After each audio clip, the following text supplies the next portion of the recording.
Hello and welcome back to the House of Monkeys. We are still riding on that high of the Carabao Cup final against Arsenal that we won, and a reflection of how that went afterwards. We're sitting 7th in the table, still in contention with those Europa League places and the Champions League places. But I was doing a bit of comparison with the season before. We don't seem to have scored as many goals, and we've conceded a lot more. And in relation to our first season in the Premier League, we've scoring similar but conceded less, but find ourselves higher up the table. So it just goes to show how competitive it can be each season, and people sneaking wins off one another, which has made it so tight and so competitive this season. So it was quite important that we won the Carabao Cup and then made sure that we could at least qualify for the Europa Conference League, which is a great achievement. Really happy and looking forward to that next season. Depending on where we finish, of course, because if we finish 6th, I believe, or 5th there on the table, we can make sure that, well, we get Europa League status then for next season. So we've got Liverpool, Man City, Notts Forest, Southampton, and then Brentford, Fulham and West Ham to round off this episode. So very, very tight games. It's going to be really, really close, I reckon, and the players are looking great. Philogene is out at the moment, which is a bit of a shame, and we've got Harry Gray, who's scoring quite a lot of goals for us recently. We've got the likes of Ben Doak back, who was injured for a little bit as well, and the team is looking really strong, I've got to say. Really happy and impressed. And then some of the loan players are looking very good as well. I'll have to show that at some point too. But first off, let's show you the games for April. So we were playing Liverpool, that we drew 0-0, and the second game then was against Man City, and Zimas put us 1-0 to the good. But as you can see at the top, it ended in a 1-1 draw. And I was quite surprised actually that we took the lead against Man City, because they're a team that always beat us. And the fact that we actually came away with this with a draw is quite a testament to the team in itself, which is brilliant to see. But I was very disappointed with how we conceded the goal. So if you keep watching, it's one of those blunders from defence. Very unimpressed with how that went, but sometimes the game just gives you that sort of goal. Very frustrating indeed, because I think that might have been our first actual win against Man City if it wasn't for the fact of this blunder in between our defence. I have no idea what was going on. I think it used to happen in the first season, so the fact that it's happened again is very frustrating indeed. I mean, a poor, lame pass there, dangerous pass back, and then Mbappe punishes us for our errors. Very fortunate for Man City, but unfortunate for ourselves. So yeah, ended in a 1-1 draw. Nottingham Forest, though, we came back to winning ways, and Harry Gray gets another hat-trick. And I mean, this guy is on fire. I've managed to secure him another contract. He's on 100 grand a week, and he's on a minimum fee release clause of 65 million. So I feel we've got hold of him for a little bit longer, but how much longer we can keep hold of him will depend on how well we can do in the league, or how we can make him more attractive to stay with us and keep these other bigger teams with bigger reputations away from such a good talent. I mean, he's the first player I've had in this save to get 2 hat-tricks that aren't far apart from each other either. So when I looked at his record in terms of what the scouts think, or what my head of youth development thinks, because he's got the best sort of current ability and potential ability ratings, it says that Harry Gray needs to be a bit more consistent. So I tried to play him every other game, and I think that's working so far, because every other game he seems to bag a goal or get a hat-trick like he has done here again. So I think working with him to make him a bit more consistent, because if he's consistent and he's playing like that, I think we'll go places. I certainly do. It's becoming increasingly difficult to have a look at where I actually try to strengthen the squad as well, because they're playing such a phenomenal season. It's kind of like I want to treat them all with the respect they deserve in terms of keeping them all together as hard as I can, and then looking at how do I bring players in to strengthen. It is such a hard task, but a one that I will relish, no doubt as well. And I've got to think now that we're in the conference, European conference, national conference leagues. It's kind of how do we get the compliance with the rules as well. So I've got to have a look at some of the homegrown talent in terms of my club. So that'll be difficult as well to see how they can get into the fold. Then we won 1-0 against Southampton, which was just a penalty. So another good month in terms of April, and we're sitting 5th. We're sitting in that Europa League spot. We've got 47 goals, 33 conceded, so doing very well with 14 goal difference, and we're not too far off those Champions League places. So I'm doing much better than I actually anticipated and thought with 3 games to go. And some of the teams around us have games spare, but that's okay. I mean, the fact that we're actually pushing for those final spots there is absolutely great. Nothing that I can do in terms of changing anything, because I feel we're in a really good spot. It's just literally up to the football gods in terms of where we finish. And we've got 3 games, 3 important games. I feel Fulham are already relegated, so that might be an easy win for us. Brentford are a team that are really good, and there's the confirmation that I've signed Harry Gray now on a contract extension for 100 grand a week. Look at those stats, all green, love that. No wonder why he's in high demand, but we're keeping him. We're going to keep him. 26 games, 12 goals, and 2 hat-tricks that he's bagged in a recent couple of games, so that is a great return for us. What a player, what a find that was from the scouts. Absolutely love it when they find a diamond in the rough. And we got West Ham then on the final day. It's a bit weird actually finishing that. I'm sure the Premier League finishes much sooner than that, but yeah, and West Ham are further down the table as well. Safe from, I think, no, they actually are relegating battling relegation, sorry. So they might have a tough game there as well in terms of West Ham. But sitting 5th, that is fantastic. Can we get it all the way? That'll be the question. We got a big break as well, which is frustrating too, and I can only arrange 1 friendly, so we're going to have to try and keep everybody match fit, which is going to be difficult with 2 weeks off in between.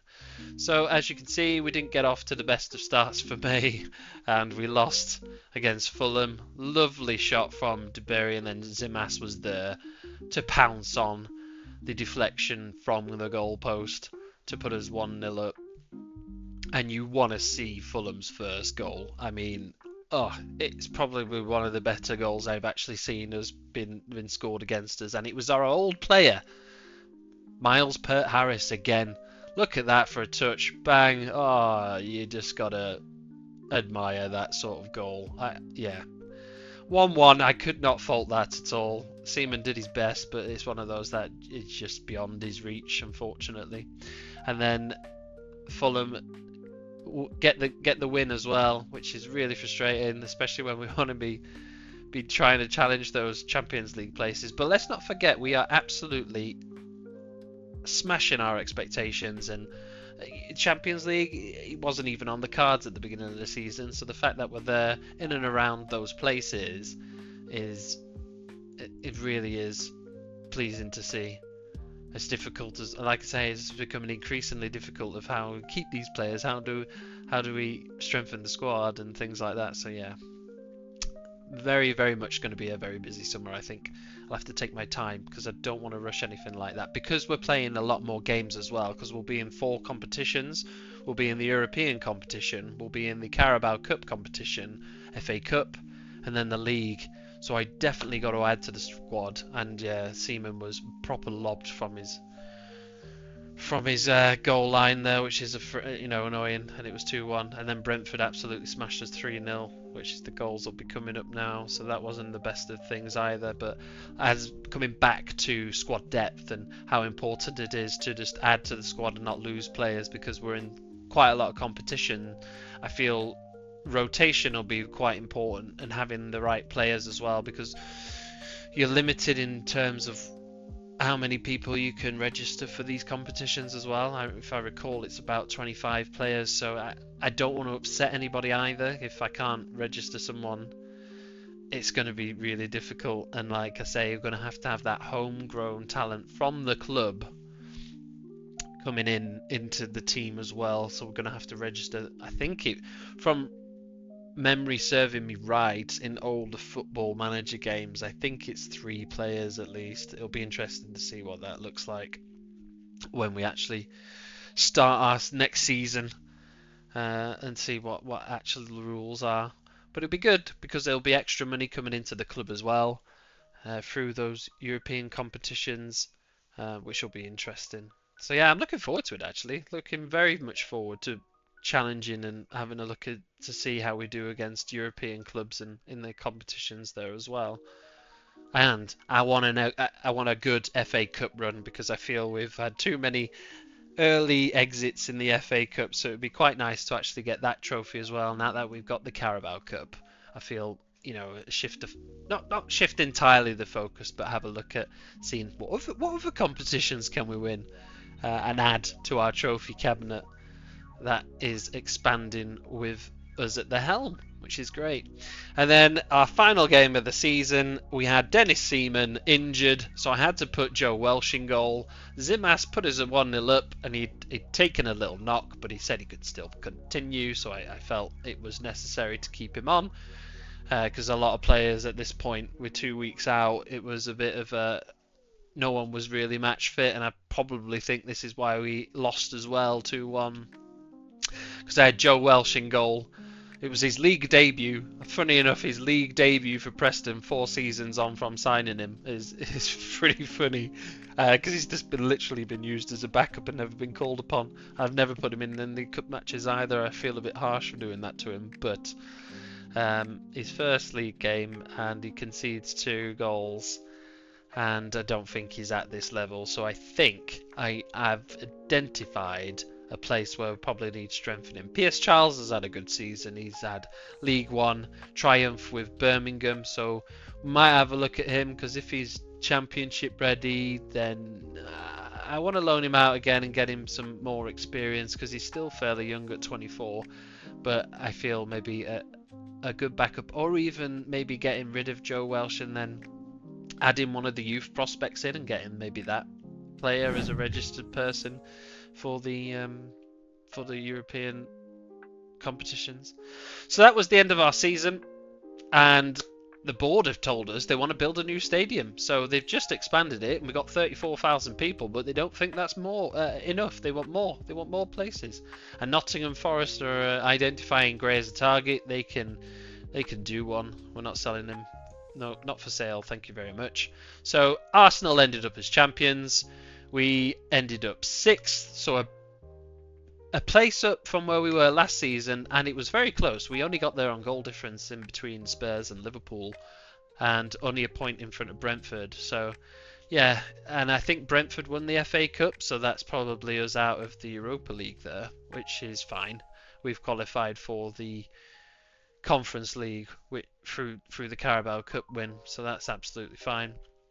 And then last season we finished 7th, so we're progressing. We finished 11th in the first season, then 7th, now 6th, and we were in and around those Champions League places. So it's going to be a very, very big head scratcher for me in the summer, and trying to get the right players in to propel us into those Champions League places. Because that'd be great to start finishing 4th, 5th, 4th, 3rd in the table. That'd be our aim for next season. Even though our expectations from the board is another mid-table finish, I think because we had that this season, and we've still got a squad that's matured as well, so I think that'll be my aim. My own expectations is to get us into those top 5 places, which will be great. And like I say, Joe Welsh, 1 game, 6.2, and we've not really used him, and he might as well get rid of him now, put him on the transfer list. Thank you for your services, Joe, but after that game and your league debut, not very happy. But it's going to be very difficult for me to try and keep hold of our players, because a lot of them are wanted by some of the Saudi teams and some of the other teams across Europe. Herbert Gurasi has had a very good season with Bristol City again. So I'm being informed by my loan manager that he's a decent Premier League player. So I think he comes back into the fold next season and accompanies Fellaini and Garnacho on the left wing. So that would be great to see him back and getting into the team. And Ian Holland, who's had spells at Reading and then at Club Brugge, had a few injuries. I'm being told he's a very good Premier League player at the moment. So he's going to be added into the fold of our team next season, because he then counts as a club homegrown talent. So that's one down, potentially two more to go. So we'll have to have a look. But Ian Holland, if he's ready, he's getting entered into the team, added to the squad. And our budget was 40 million to begin with.